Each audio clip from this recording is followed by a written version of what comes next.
Salut et bienvenue sur le podcast, c'est Guillaume Stevenin.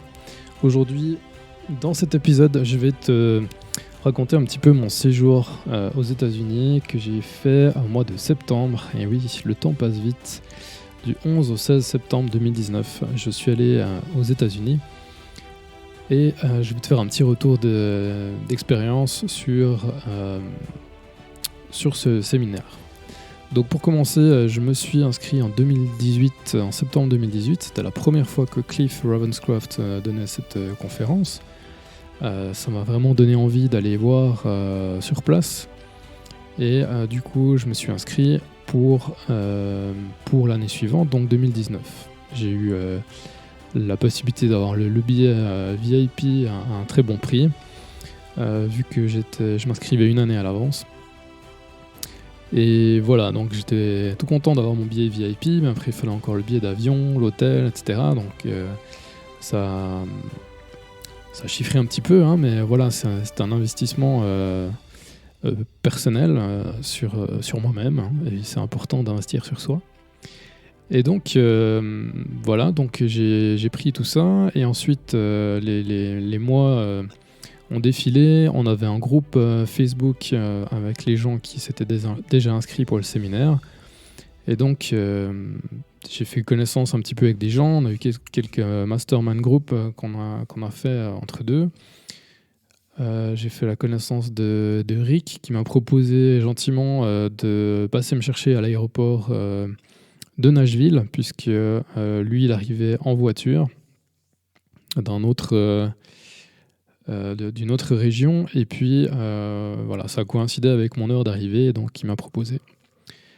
Donc moi j'ai fait le vol depuis Zurich jusqu'à Newark, à Nashville, et ensuite à Nashville, Rick m'a récupéré, il m'a déposé à l'hôtel et tout, j'ai pu aller voir, et j'étais assez surpris, c'était assez impressionnant comme je l'ai dit dans les vidéos, s'il y en a qui ont vu la vidéo que j'avais publiée sur la page Facebook de Web Strategy, où je disais que justement l'hôtel ça ressemblait vraiment à cette espèce de motel pour tueurs, hein, qu'on voit dans les films, hein, quand les mecs ils ont flingué quelqu'un et puis qu'ils vont se planquer quelque part, ils vont dormir tranquillement dans un de ces petits hôtels.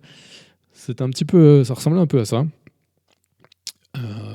En moins glauque, mais vraiment l'apparence du bâtiment et tout, ça ressemblait beaucoup, donc c'était assez drôle. J'ai été vraiment frappé par la dimension de tout, quoi. Les voitures, toutes les voitures sont énormes. Pratiquement, la plupart des gens, en tout cas là-bas à Nashville, hein, paraît que c'est assez spécifique dans la région. Tout le monde roule en 4x4, en pick-up. Donc voilà, donc moi qui suis vraiment un grand fan de pick-up et de gros camions américains, j'aime bien voir ça. Donc là j'étais servi parce que entre Nashville et Franklin, la ville où j'étais et où avait lieu le séminaire, entre les deux il y a une demi-heure de route à peu près. Donc j'ai fait ça avec Rick. Donc quand je suis arrivé, on a fait le trajet jusqu'à Franklin. Et là, j'ai vu qu'effectivement, vraiment plein de gros camions, etc., de pick-up et tout. Donc j'étais tout content de voir tout ça. Et puis il faisait une chaleur assez incroyable, hein. Donc il faisait quand même 38 degrés avec un taux d'humidité assez élevé. Et dès qu'on rentre dans un bâtiment, bam, c'est 18 degrés ou 19 degrés avec la clim à fond.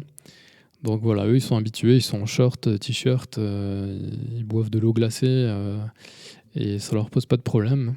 Moi je suis pas habitué à ça et je sortais d'un vilain virus, donc j'étais avec mon pull, ma veste, mon écharpe et tout.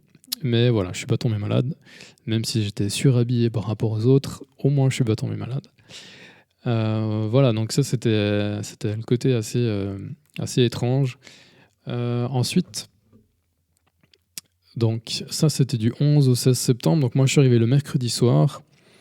On allait ah oui, c'est ça que je voulais vous raconter aussi, on est arrivé à l'hôtel, Rick allait s'installer dans son hôtel, il est revenu me chercher, et après on est allé à, que je retrouve juste le nom, je crois que c'est Podcast Movement ou quelque chose comme ça.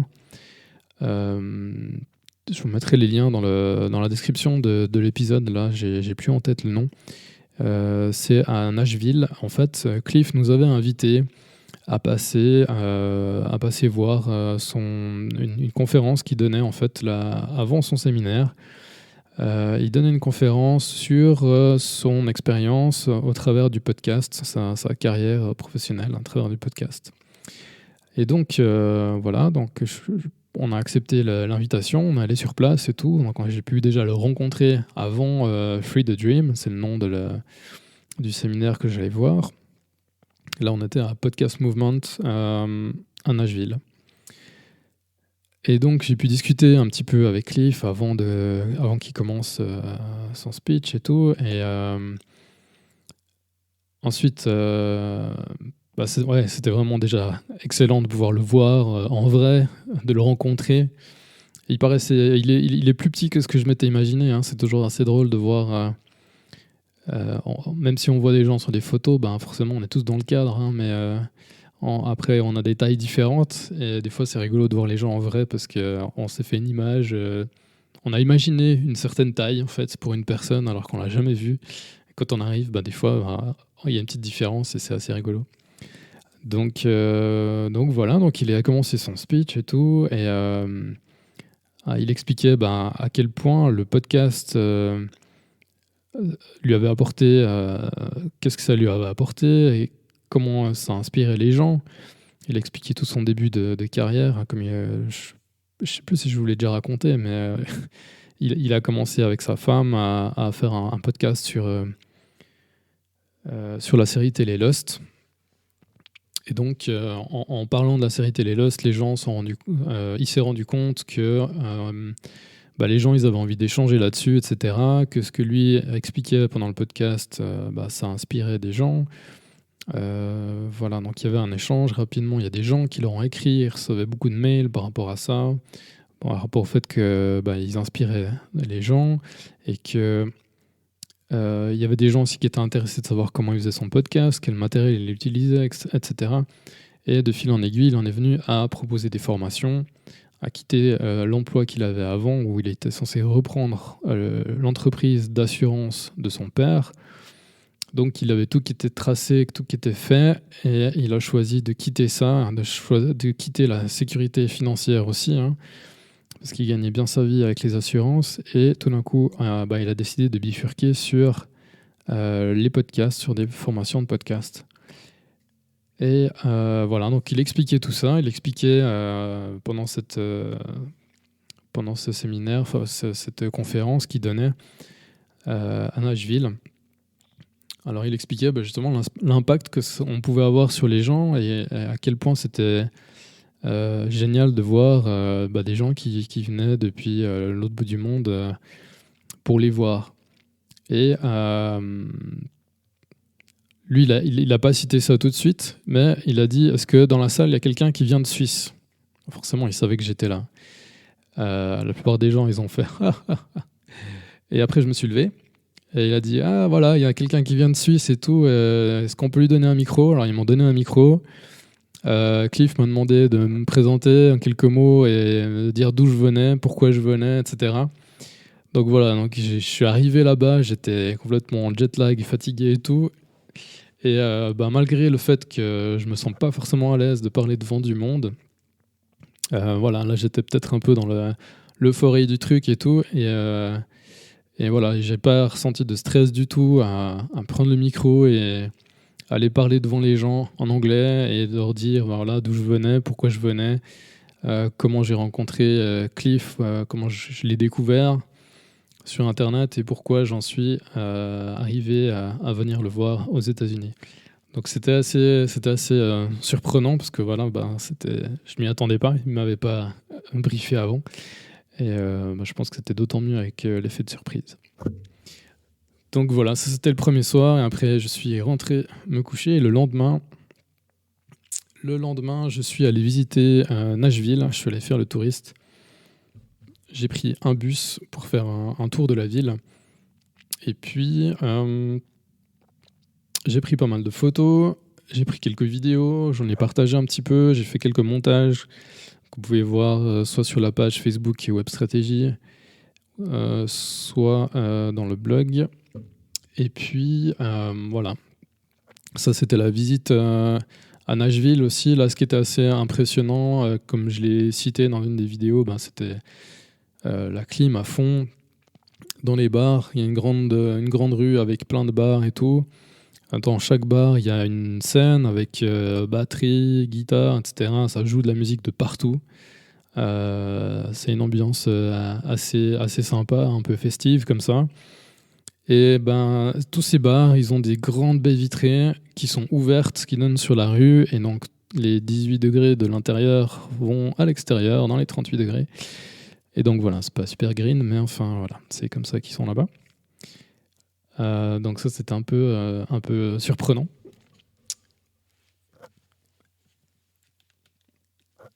Voilà, pardon, j'ai tiré un câble. Ensuite, qu'est-ce que je voulais vous dire ? Ensuite, le lendemain, le séminaire commençait le vendredi. C'était vendredi, samedi et dimanche jusqu'à midi. Donc là, il y a eu pas mal d'intervenants différents. J'ai pu rencontrer un peu les gens que j'avais vus sur le groupe. J'ai pu les rencontrer en vrai, discuter avec et tout. Suivre les conférences, toujours bien au frais. Et puis, c'était assez intéressant de voir. Il y avait différentes approches. Ouais, bien sûr, dans la culture américaine, c'est assez religieux. Il y a quand même beaucoup de gens qui sont vraiment très croyants. Comparé à ici, c'est encore plus marqué. Donc, il y avait beaucoup ce côté-là. Et voilà, moi, j'allais un peu là-bas en découverte. Donc après, chacun voit ça comme il veut. Et tant que ça peut aider les gens, c'est l'essentiel. Chacun utilise sa façon de fonctionner. Et c'était vraiment intéressant de voir. Voilà, on peut croire à qui on veut, à n'importe à quel dieu, n'importe quelle religion, etc. Et on arrive, si on croit en ce qu'on veut obtenir, on arrive à atteindre ces choses-là. Maintenant, il faut y croire vraiment fermement, etc. Donc c'est ce qu'on a vu un petit peu dans le séminaire. Je vais juste reprendre mon bouquin.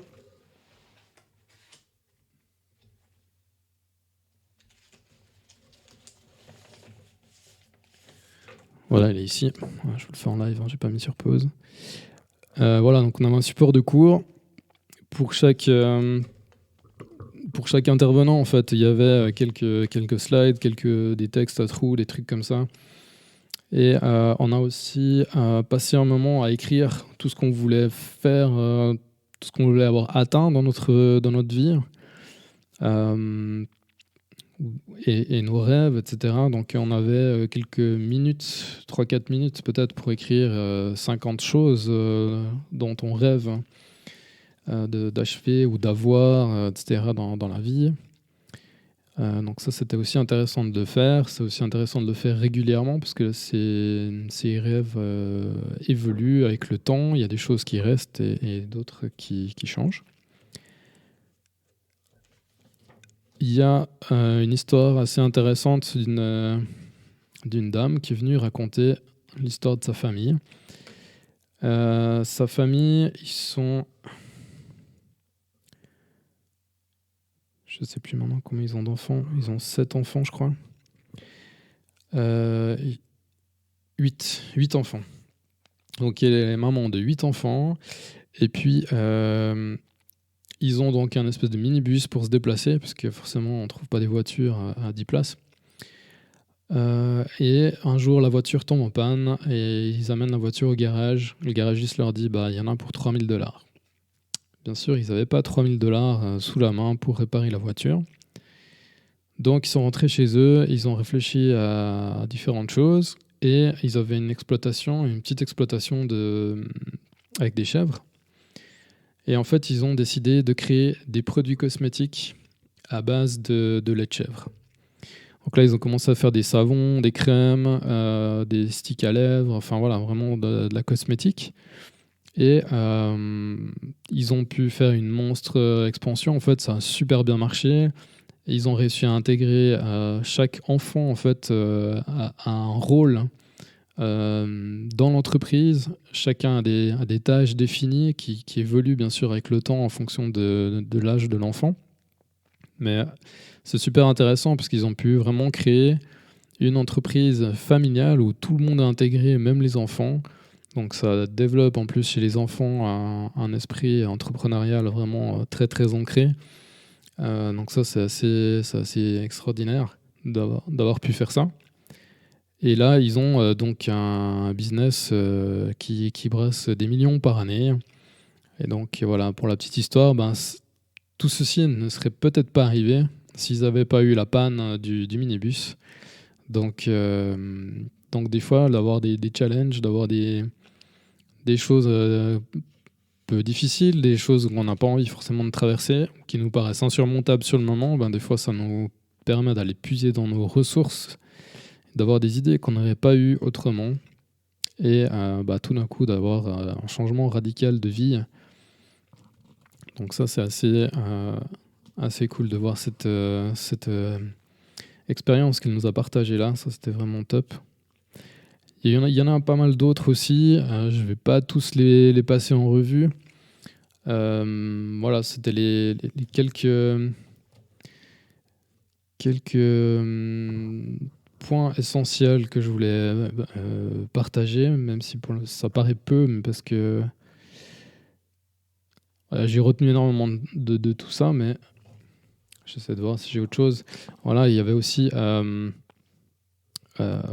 pour atteindre les objectifs, donc de planifier à l'avance les objectifs, de mettre des étapes de ce qu'on veut faire, etc. Et on avait justement un exercice par rapport à ça, où on disait qu'est-ce qu'on veut mettre en place dans les 24 heures après le séminaire, qu'est-ce qu'on veut mettre en place dans la première semaine, le premier mois, et ainsi de suite. Et à 3 mois, quel est le premier gros objectif, on va dire. Et mon premier gros objectif était de trouver un nouveau job, et chose que j'ai trouvée. Donc je m'étais fixé comme objectif de trouver un nouveau job avant la fin de l'année. Et mi-octobre, je crois, mi-octobre, j'ai trouvé le job. Et donc je suis très content de faire ce changement.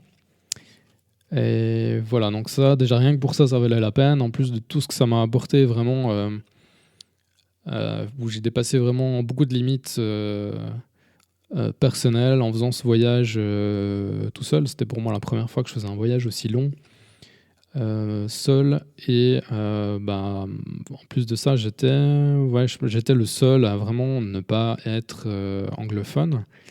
Donc c'était un joli petit challenge.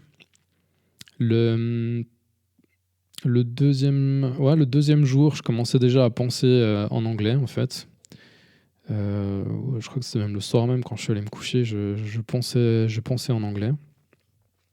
C'est reparti aussi vite que c'est arrivé, hein, je vous rassure. Si on n'est pas vraiment dans le bain, immergé, c'est difficile de maintenir. Mais en tous les cas, je suis assez fier d'avoir pu faire tout ça et d'avoir pu le faire malgré la langue, malgré différentes croyances limitantes aussi que je pouvais avoir. Et donc, c'est cool d'avoir pu passer au-delà de tout ça. Donc, j'ai pu aussi créer des liens avec certaines personnes du groupe. Donc, on est régulièrement en contact et tout. Donc voilà. Donc une super chouette expérience qui m'a bien motivé pour changer de boulot et pour mettre en place d'autres choses aussi. Donc voilà, je crois que c'est tout ce que je vais vous partager pour l'instant là-dessus. Peut-être que je reviendrai ou j'en reparlerai plus tard. En tous les cas, je mettrai un lien sur le site de Cliff Ravenscraft, parce qu'il a aussi la partie de toutes les croyances ont des conséquences en gratuit sur son site, si ça vous intéresse d'aller voir. Je vous mettrai le lien et vous pouvez aller voir. Il y a rien de payant ni quoi que ce soit. Donc vous pouvez profiter d'aller voir ça. Et voilà, donc je vous encourage à aller au bout de vos rêves et de prendre les actions nécessaires, même si ça pique un peu des fois et même si ça challenge. Au final, c'est que c'est important pour nous et on sort de notre zone de confort, on étend la zone de confort en allant dans l'inconfort, justement. On étend cette zone de confort. Et donc, je vous encourage à faire de même. Si vous avez des commentaires, des feedbacks, si vous voulez m'envoyer un message audio que je pourrais éventuellement publier dans le podcast, il n'y a pas de souci. N'hésitez pas à me contacter. Vous pouvez m'envoyer des messages au 079 781 02 76. 079 781 02 76. Voilà, je vous dis à tout bientôt pour un prochain épisode.